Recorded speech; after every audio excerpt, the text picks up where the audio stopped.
Bonjour à tous et bienvenue sur Afrique Sport pour cette matinale du mardi 3 août 2021 que nous débutons avec du foot féminin. La polémique monte depuis la victoire de Malabo Kings face aux Camerounaises de l'Uves Minprof dimanche lors du match aller du premier tour préliminaire de la première édition de la Ligue des champions féminines d'Afrique. Trois joueuses de l'équipe championne de Guinée équatoriale, Malabo Kings, sont soupçonnées de ne pas être des femmes mais des hommes. Il s'agit notamment de Simpor Bilgissa, de Salimata Simpore et de Drepopa Stéphanie. Notons que les Équato-Guinéennes l'ont emporté 3-0. Faisons un pas dans l'affaire Hakimi, copieusement sifflée à Tel Aviv durant tout le trophée des champions contre Lille dimanche en raison de son soutien à la cause palestinienne. Achraf Hakimi a reçu de nombreux soutiens.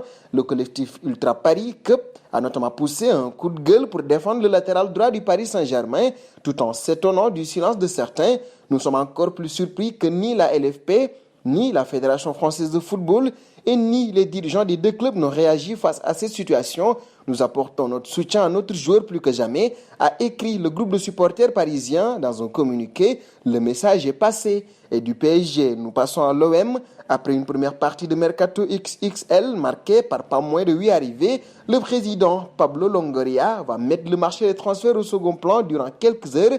Aujourd'hui, le dirigeant est en effet à la tête d'une délégation phocéenne qui est présente au Sénégal dans le cadre du partenariat avec l'Institut Djambar, le club formateur de Bamba Dieng, attaquant qui fait partie de l'effectif de l'OM, à l'heure où Djambar serait courtisé par d'autres clubs français tels que le RC Lens. Aucun scénario ne semble à écarter sur le devenir de ce partenariat qui pourrait tout aussi bien être reconduit que stoppé. Passons en Italie. Ici, Andrea Barzagli se concentre sur la suite de sa carrière. Après avoir annoncé sa retraite de joueur professionnel il y a 2 ans, l'ancien défenseur de la Juve reste dans le monde du football. La Fédération italienne de football a annoncé qu'il allait devenir l'assistant technique des équipes de jeunes de l'Italie.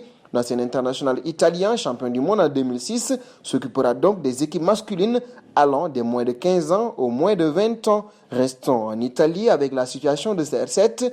La Juventus Turin n'en peut plus de la prolifération de rumeurs sur sa star portugaise.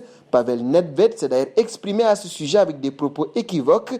L'ancien ballon d'or évoque un pari, ce qui implique qu'il n'est pas encore totalement convaincu que CR7 va rester. C'est un de nos joueurs et il lui reste 1 an de contrat. Nous sommes très heureux de l'avoir avec nous parce que chaque saison, il nous a toujours garanti beaucoup de buts, a tonné le dirigeant piemontais au micro de Mediaset avant d'ajouter « c'est un joueur de la plus haute valeur et évidemment nous parions sur lui », de quoi inciter les bookmakers à multiplier les scénarios.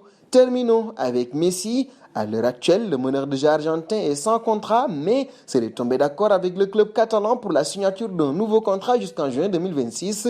Le deal proposé par le président Juan Laporta convient à Messi, mais un dernier obstacle se dresse sur la route du FC Barcelone. Les dirigeants blaugrana doivent encore trouver un moyen d'alléger un maximum la masse salariale avant de pouvoir officialiser cette opération. Le joueur devrait accepter de baisser son salaire de 50% par rapport à ce qu'il touche actuellement, d'où l'idée d'un contrat de 5 saisons avec un changement de costume possible d'ici à 2026.